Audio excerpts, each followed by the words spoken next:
Hello and welcome back to another edition of the Formula One Fans UK podcast. I'm Reese and I'm joined today by Danny and Dan. We have all managed to stay awake, I believe, is after what was probably one of the worst Monaco Grand Prix in living memory, for me at least, in my mid-20s.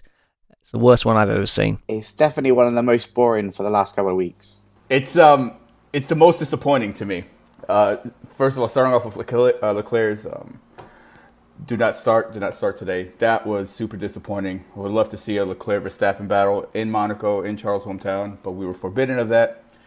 And then just the madness of qualifying yesterday, have it cut short, had some good times taken away. It was just very, very disappointing weekend. Yeah, definitely. It's one of the poopest ones we've had over the last couple of years. Like Danny said, we were robbed of Charles up front with Bottas and Verstappen, and then we were robbed of Bottas racing full stop. So it was a bit poop. Yeah, Monaco's broken in modern F1. There's no way of getting around that. It's impossible to overtake. I mean, we saw, apart from the first lap, the only time cars got side by side was when Vettel was coming out the pits. It's a one-stop race because the tyres are so all too durable for it. It doesn't feel like, despite its history, it should be on the calendar anymore with modern F1 cars. Yeah, definitely. It's nice to see Monaco back after 2 years, but it's the same thing in 2018, 2019, today. You don't have to be the fastest car in the front. You just have to be in that spot. So track position matters, and that just leads to the boredom of that race.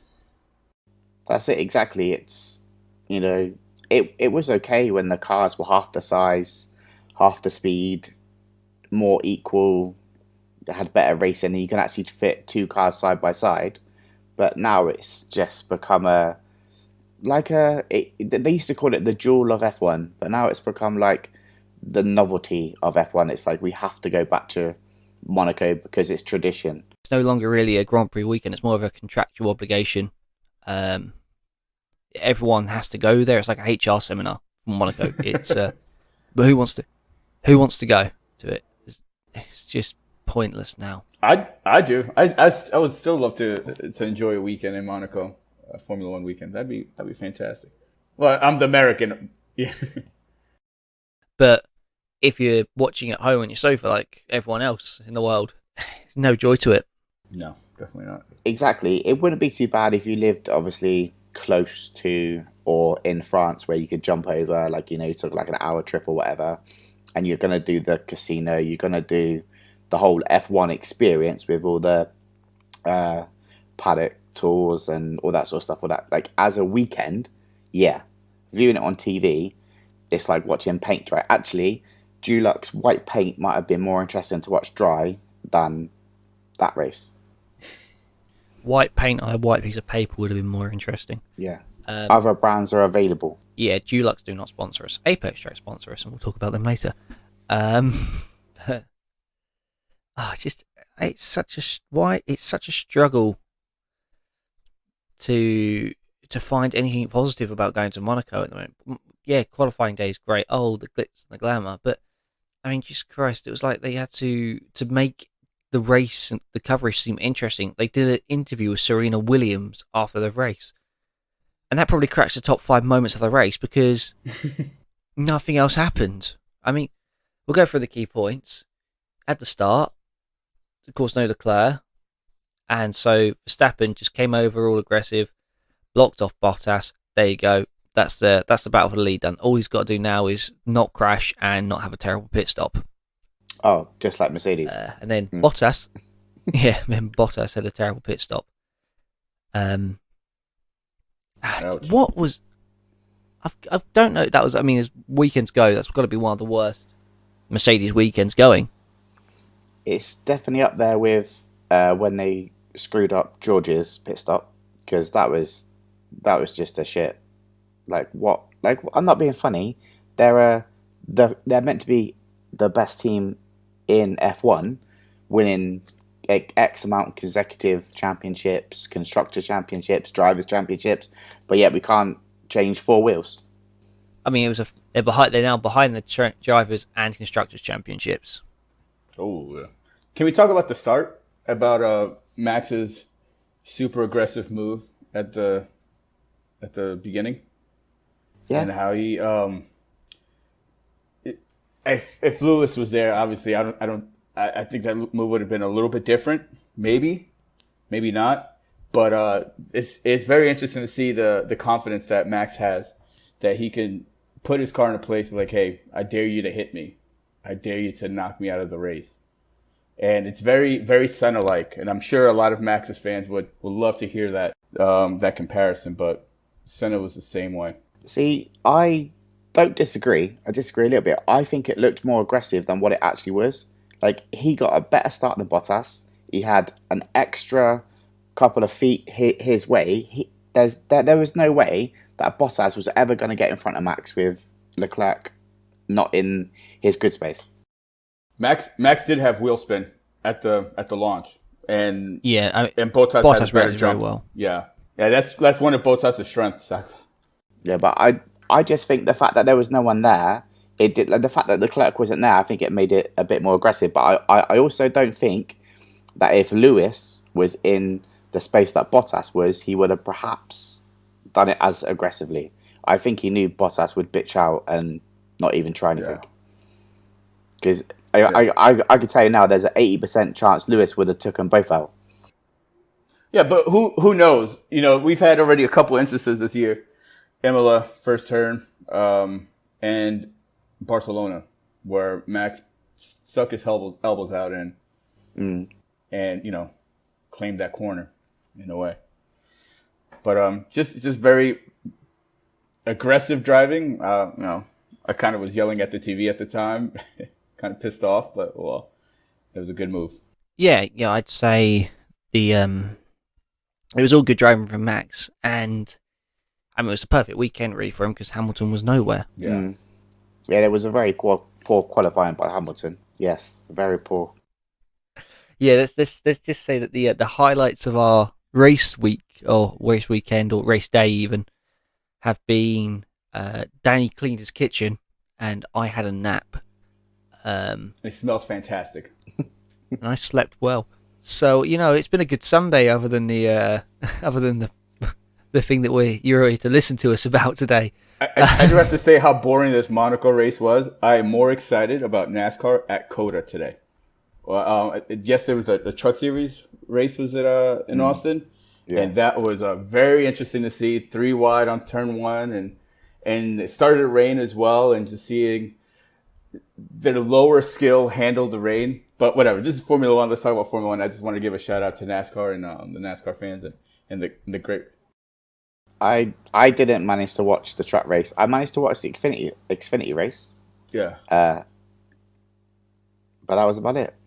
Yeah. In addition to the list of series that had better races than Formula One, F2 was brilliant.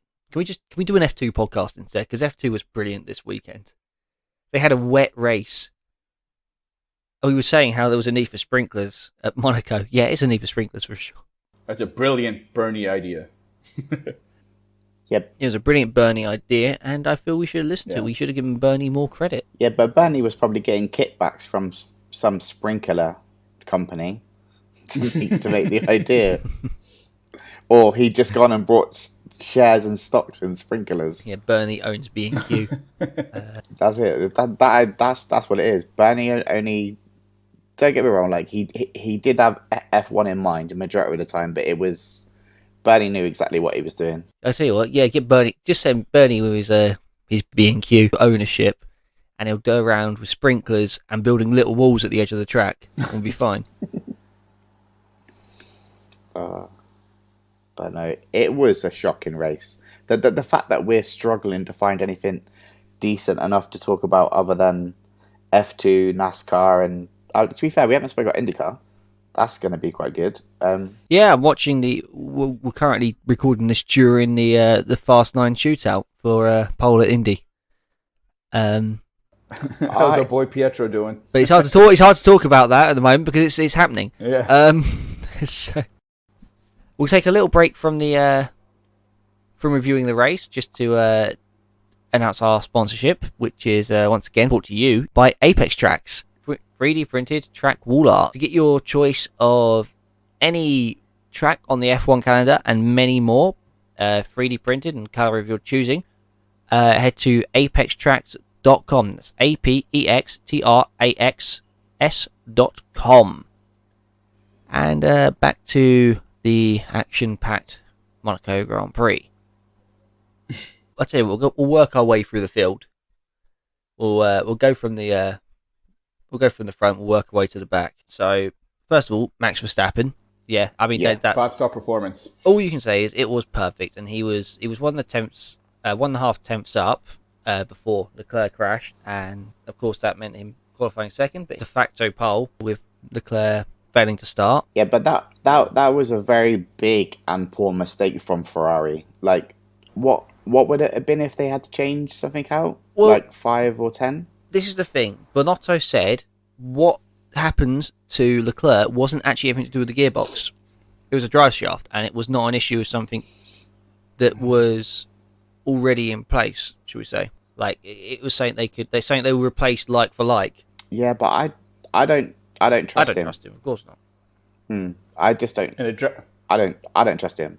The fact that was the first thing that they were coming out saying, oh, it's not the gearbox, it's something completely irrelevant to the crash, is just stupid. It's very poor from them. That as statements, as behaviour goes, it was as shifty as a Italian Eurovision contestant. Yeah, it was a.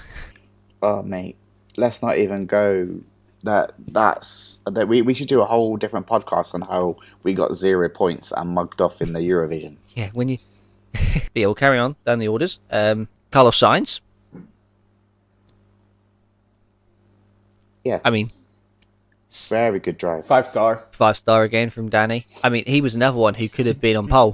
Another one who could have been on pole. And it was just it's hard to talk about a good drive when all he had to do was drive around, not be overtaken, not crash, and have a good pit stop. And he did all those things. Did all the fundamentals right. Same with Lando Norris in third. Except for Lando lapped his teammate. I mean, that takes some go. Yeah, that was crazy. Like, yeah. I had to actually look at the timing, and when they said he's passed it, and I was like, for real? Like, how did that happen? He's almost apologetic in going past him as well. Yeah, he did. He raised his hand up on him. That's their third career podium each, isn't it? Carlos and Sainz. I mean, Carlos Sainz and Lando Norris. Yes. Yeah, I think it is. Carlando. From Carlando to Sergio Perez. Now, that was a good drive. That was one you can say was a good drive. He extended the strategy. He did all the hard work. The only thing was he couldn't get past Lando Norris because you can't overtake at Monaco. Exactly. But how many seconds was he off? He's got to have been like 12, 13 plus seconds behind the leaders. He was 1 second behind Lando Norris. Just 1 second. Yeah, but I mean, collectively, Lando was like 10 or 11 seconds behind, wasn't he? Behind Sainz. Yeah, so, but you can only go as far. It's Monaco. You can only go as fast as the car in front because you can't get past them. So if it was a position, he could have maybe been stuck behind Mazepin. He did get within DRS of Norris though. We got to talk at him later. He's right last. No, actually, sorry, Schumacher was last. Yeah. Vettel was driver of the day. Yeah, deservedly so. The 5-star performance, as Danny would say. 5-star. Yeah, 5-star. That was a shock. Like in the stats and stuff, it went from like 18% on Max and Norris and stuff, and then suddenly out of nowhere he's at like 22, 23, 24%. Just bang. I am looking for the day that Mazepin wins driver of the day. It needs to happen. Sorokin won driver of the season once. That's gonna be like one of them things. It needs to happen where we just decide collectively to do it. Gasly, the thorn in Lewis Hamilton's side. So I voted for Gasly as my driver of who could have been the potential driver of the day. And it's a quiet race, but hey, it's a solid race and got a good result, got good points, and stayed ahead of Hamilton. Yeah, he did. He did phenomenal to keep Hamilton behind him. Obviously, great drive from Gasly. He put a second and a half or so on Hamilton in the end, I think, something like that. But still a good drive from him. Expected more from his teammate, but we'll get to him in a minute.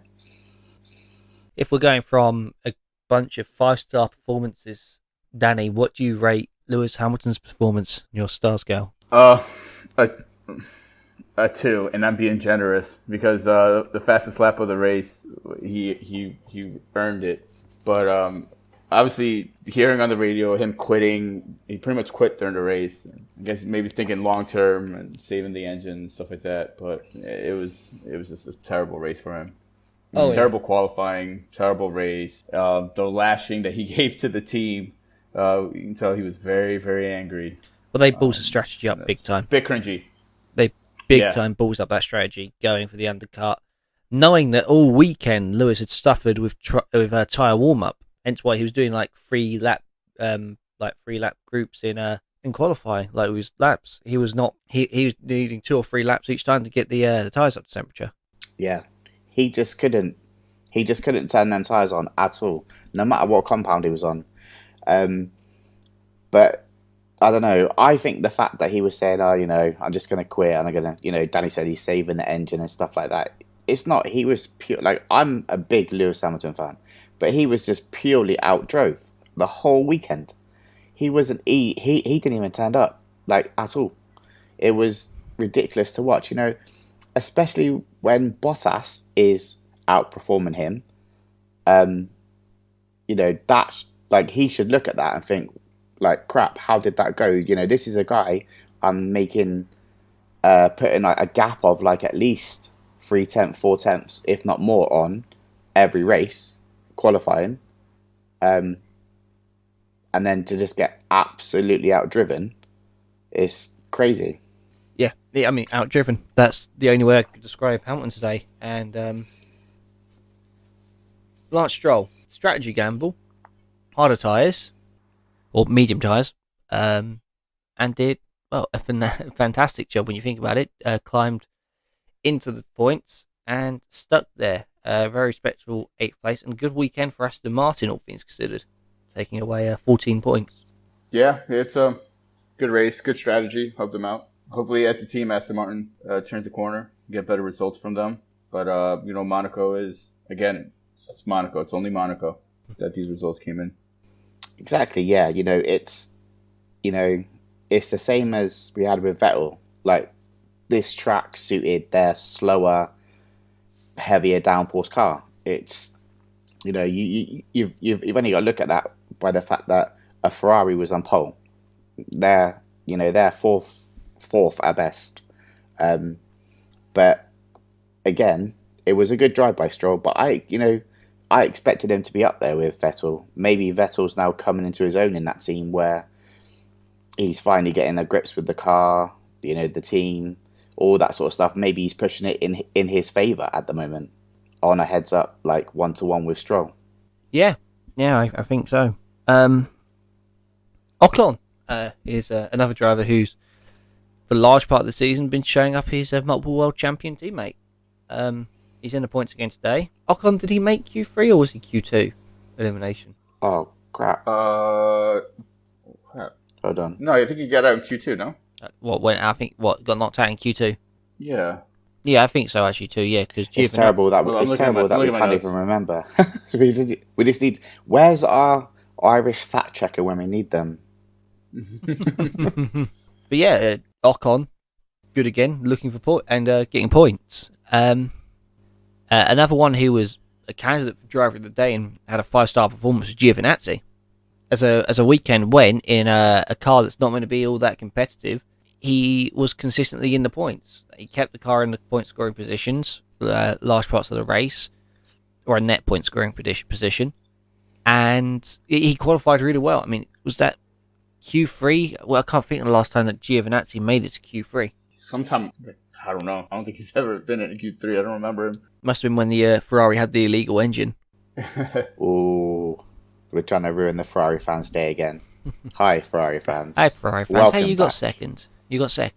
Yeah, but I genuinely think that if Leclerc had been up there as well, I think they would have got first and second. Hmm.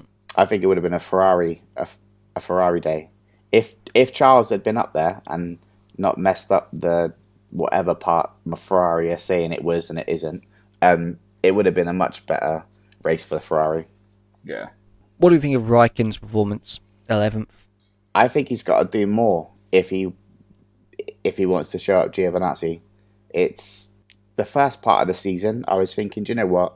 Raikkonen's kind of got the upper hand on him, but as the last couple of races have gone, I'm thinking Gio's found something. You know, don't get me wrong, they are a middle pack team, and you're only talking at probably about 5 tenths or whatever. But in a car like that, and as packed as that midfield is, you know, I think he has got that upper hand on him.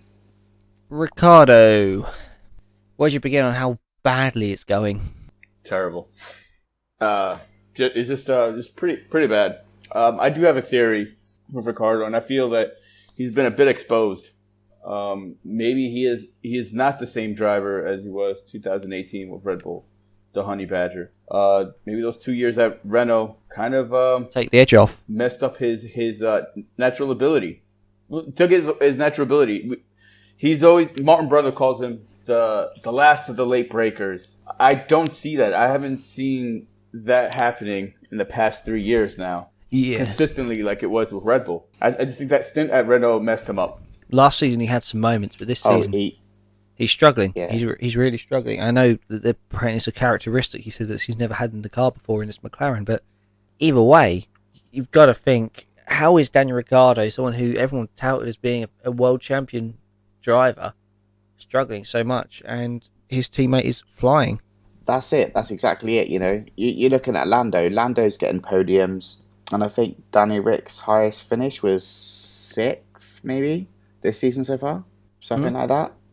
I'm pretty sure it's like 6th or around there. Yeah, 6th. Yeah, he's had a couple of sixth place finishes.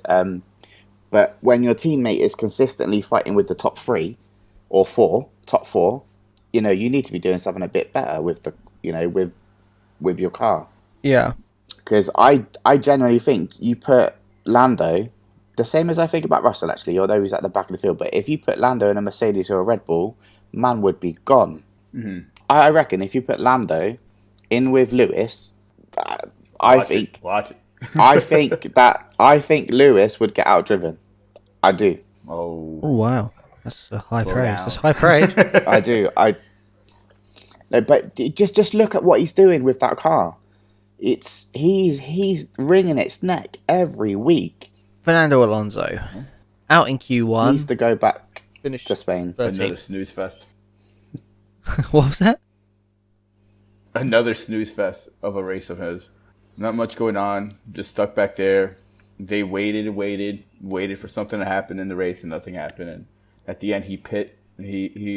I forget, 20 laps to the end or something like that. Hoping for something to happen. Nothing ever came of it. That felt like the story of the race. Something to happen, but nothing ever came of it. Mm-hmm. Exactly. It's this Alonso hype, and it's not really happened. It's just Alonso. Okay, yeah, he's back in F1.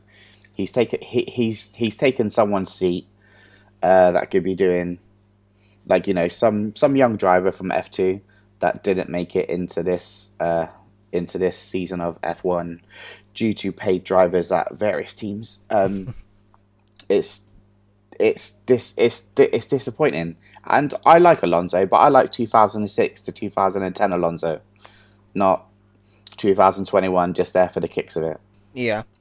Which sadly is the problem. He's there for probably sponsorship money and endorsements, and just as a token F1 great driver. But I'm not being funny, right?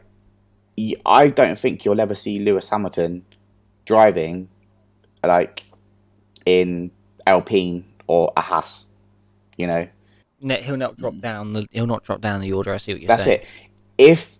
If you're not competitive at a level which you've previously won world championships, why race? I know that's kind of cut and dry, like black and white, but I know there must be an adrenaline rush or driving an F1 car. Hands down, it's probably a rush. But if you're looking back to where you were fighting at the front and now you're fighting with Williams and Haas, it can't be enjoyable. Yeah, no, I agree. Speaking of Williams, He saw the Schumacher name up there, and he decided to go take some runs against another Schumacher. So, well, you wait until next year when they develop a proper car. Hopefully, we get. Well, I don't know. It depends if Haas is even Haas next year. Yeah, that's true. And will it be Russian engineering? Oh no! Wasn't it getting sold to I saw a link. It might be sold to another NASCAR team. Hendrick. Yeah, Hendrick. Yeah, and then you watch some of them Hendrick drivers pop over. Yeah, mate. We could see some of them pop over for a few drives. To be fair, we've just seen Jimmy Johnson in IndyCar. Maybe he's training to get in the F1 car. That'd be interesting. Being an ex-Hendrick driver. He is an ex-Hendrick driver, isn't he? Because he drove the 48, didn't he? Yeah, I think so. However, if I'm wrong on that, I'll be slaughtered by the entirety of all of our American listeners. No, we're still here. George Russell. I touted him for big things this weekend, and I thought with the Draggy Williams there might be a chance of that, but it just did not pan out, really, did it? He still missed a Saturday getting out Q1, but other than that, what else? What else was there? I mean, you do look at races like this and go, oh well, Williams are improving with him and Latifi, 14 and 15. I mean, they're ahead of Tsunoda, they're ahead of the Hasses. You just keep expecting more. Yeah, you just keep expecting more. You think by now they'd be starting to get past this. Yeah, it would have been really special to see them perform very well here at this race, the 750th Grand Prix anniversary. And again, maybe it was Monaco. Maybe it's just Monaco that is just so dreadful. It made everything else dreadful. It's exactly that, Danny. Monaco doesn't promote good racing. It creates a spectacle for millionaires and people sat on their yachts. That's all it is. It's just it's revenue for the promoters and the businesses. It's not for race fans. Yeah, I mean, Lewis Hamilton said that Formula One's at a risk of just turning into a playground for billionaires' children. Yeah. Billionaires Kids Club, you said, right? Billionaires Kids Club. But no, I did expect more from Russell. I think one of the only positives you've got to take away is the fact that he's again beat Latifi. He's again made it he's made a decent run in qualifying. And I think it is just a fact of, it's like a Monaco curse, if you will, that it just gives pants racing. It's just the way it is. And I think because we've seen what George can do in that Mercedes, I think that's part of our expectation. Part of our expectation is we know what he can do when he's in a decent car, and he's another one like Lando. He's ringing that car like every week. He's trying to get the best he can out of it. He's wringing its neck. He's getting every tenth out of it.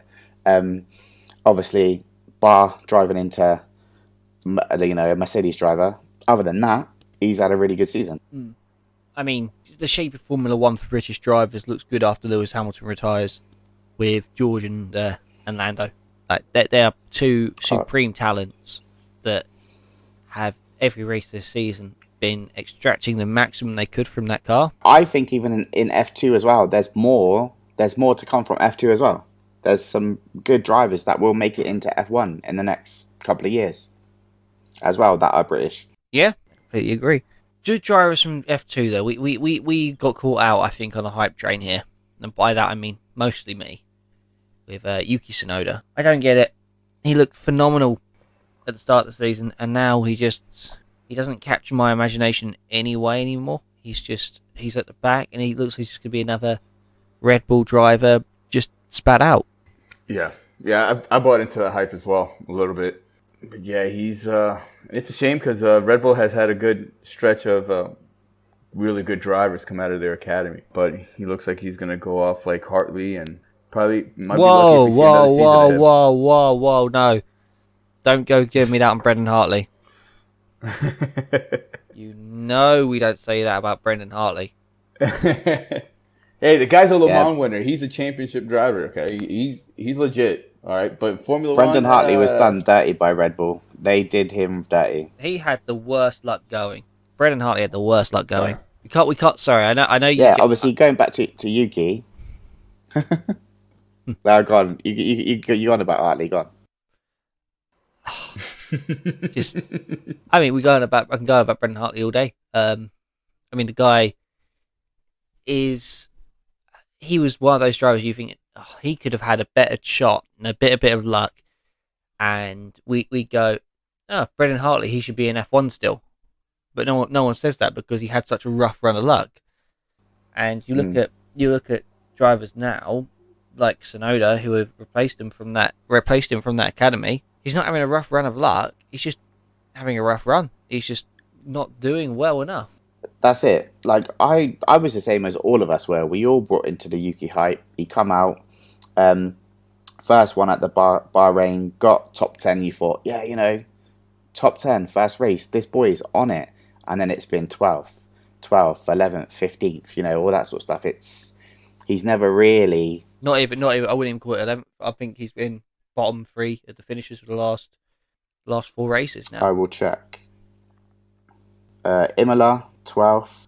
The Portuguese Grand Prix, he was 15th. Spanish, we've got him in last place. Monaco, well, we know what he did in Monaco, don't we? So, yeah.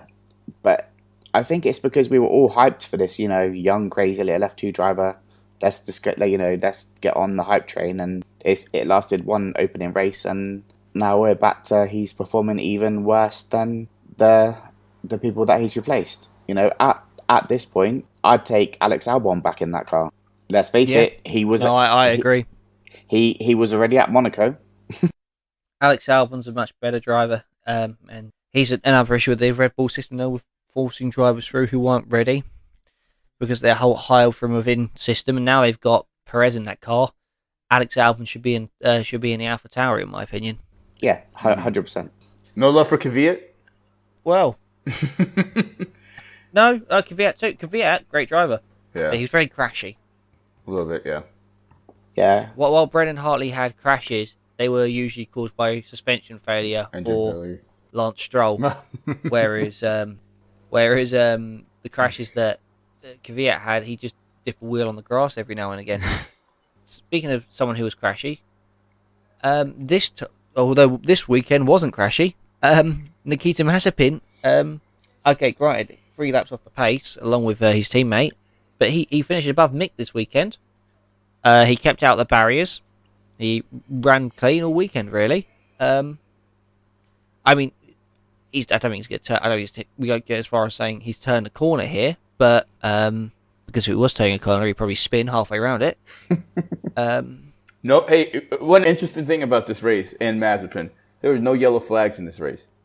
There was no safety car in this race. First time since 2009, I think. There was none of that. So, yeah. Again, nothing happened. Adding to the dreadful race.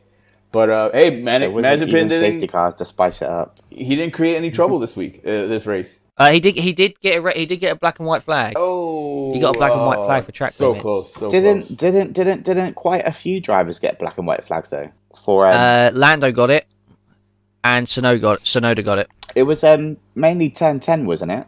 With the chicane, they were all getting it for. Yeah, track. It was really well. You struggle anywhere else to get track limits at Monaco. I was when I kept seeing the track limits come up. I'm like, where are we track limits? There's nothing but walls, mate. Like, it's got to be down there. But yeah, it was bad. I thought Schumacher, when he got his arms out and that in the first couple of laps, went and didn't let him pass and that, I thought, yeah, he's going to stay ahead of him. But then it didn't, did it? It just went wrong for like. Schumacher had a rough ride of it though, because you think he had just put in a brilliant lap in P3, put himself 14th, and then had found a way to put it into the wall. I mean, he lost it big time. It was a big crash. It was a $500,000 crash. That's the level of damage that was apparently done. But the chassis was okay. That's a lot of dollar, isn't it? I don't think they've really got the money. That's a lot of money. I know, it's insane. Especially when you're looking at a team like Haas. He ripped off 2 corners of the car. The chassis was fine, which is a relief, but still, it's not good. The 2 non-classifieds, Valtteri Bottas and Charles Leclerc. Should we start with Bottas and then come back to the biggest story? Yeah. Tough luck. It was tough luck. Was it a threaded wheel nut on the axle? Yeah, they said the nut had threaded the axle some way and there was no grip. I don't know. It's a weird the way they were explaining it, but his shit got stuck. Shit got fucked. I completely missed it. I was like, oh, this is boring. I get a little peckish. I'm gonna go make a sandwich, grab a bottle of Coke and some crisps, and then I come back and he's out. So I had to play it back. I was like, skip it back. Like, what the fuck happened? What did I miss? Like, what's going on? And then I saw that and I was like, why Mercedes? What are you doing? You see, I will shamefully admit myself that I did see that happen, but that's because Ted Kravitz going, "Oh no, not another slow stop," or it might have been even Crofty, woke me up as I was going to say, did it jolt you awake? Like, it jolted me awake. I fell asleep. Information on the TV. Wake, no. Wake, yeah, just like, oh no, not another slow stop for Valtteri Bottas. I'm like, oh, hang on, what now? Hang on, what? Oh my god, I fell asleep. You were half expected it to be, and Mazepin's put it into the wall. He spun again. Yeah, I'm like, I'm looking like I'm trying to work out where's Hamilton, what's going on with everyone else, what's going on? Is there anyone else retired? No, nothing had changed. Like it's like I hadn't fallen asleep. just that the one thing. Just Bottas having a slow pit stop was the only thing that was different. It shows something. If you fall asleep in an F1 race, wake up and you haven't actually missed anything changing, like no track position or anything like that. I also like the misleading order of the grid on TV.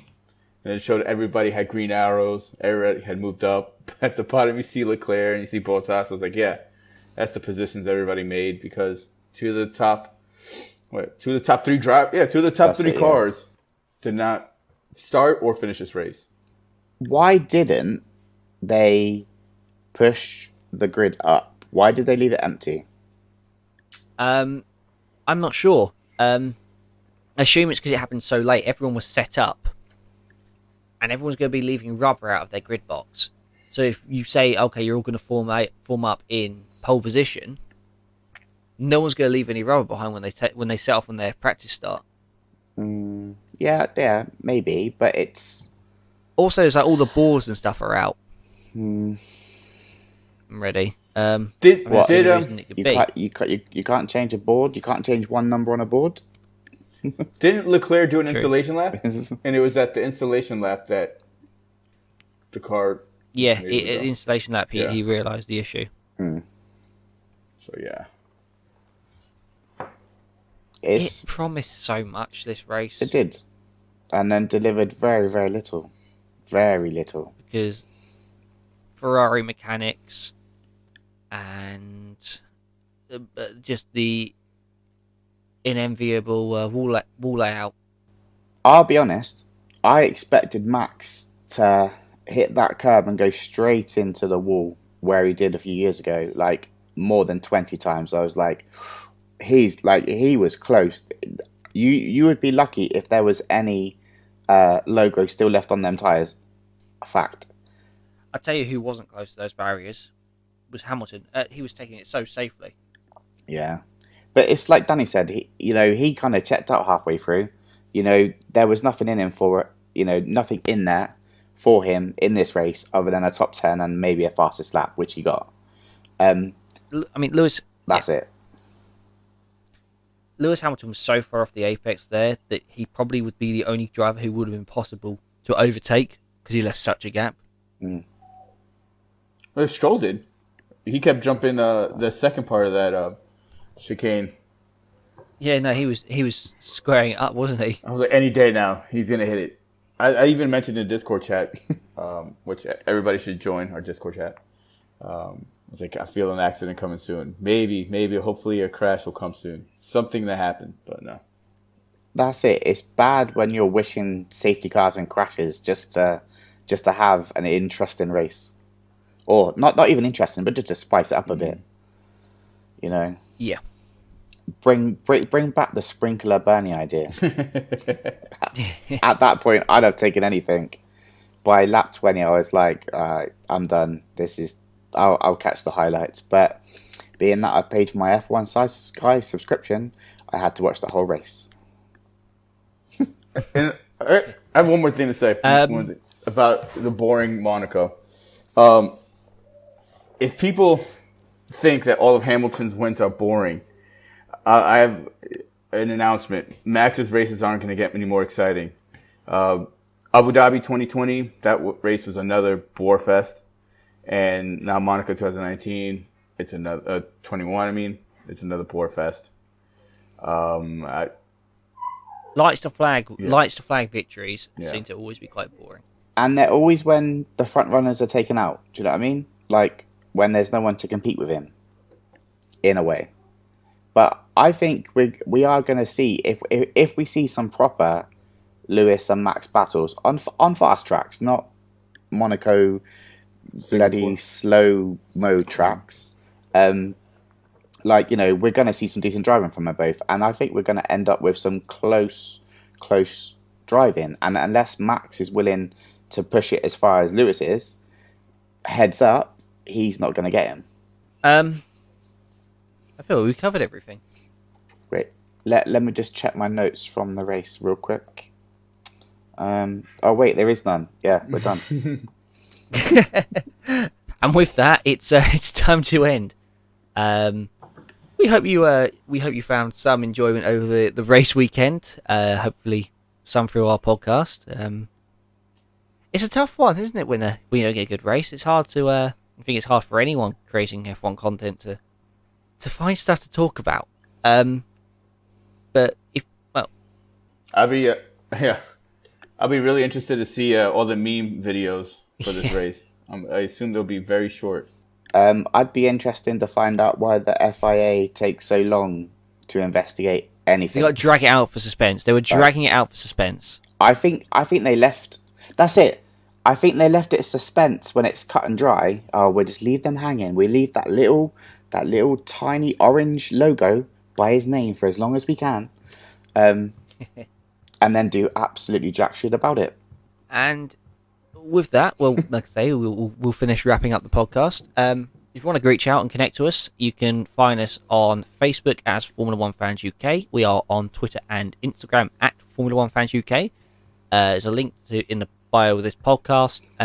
You can connect with us, find all our socials through there. You can find our Discord. You can find our Nico Rosberg signed hat raffle, and our shop and everything else. And the new t-shirts. And the new t-shirts, the new club t-shirts. There's get that F1 the new group t-shirts as mentioned last week. Until next time, thank you very much for listening. Goodbye. Goodbye. Catch you later.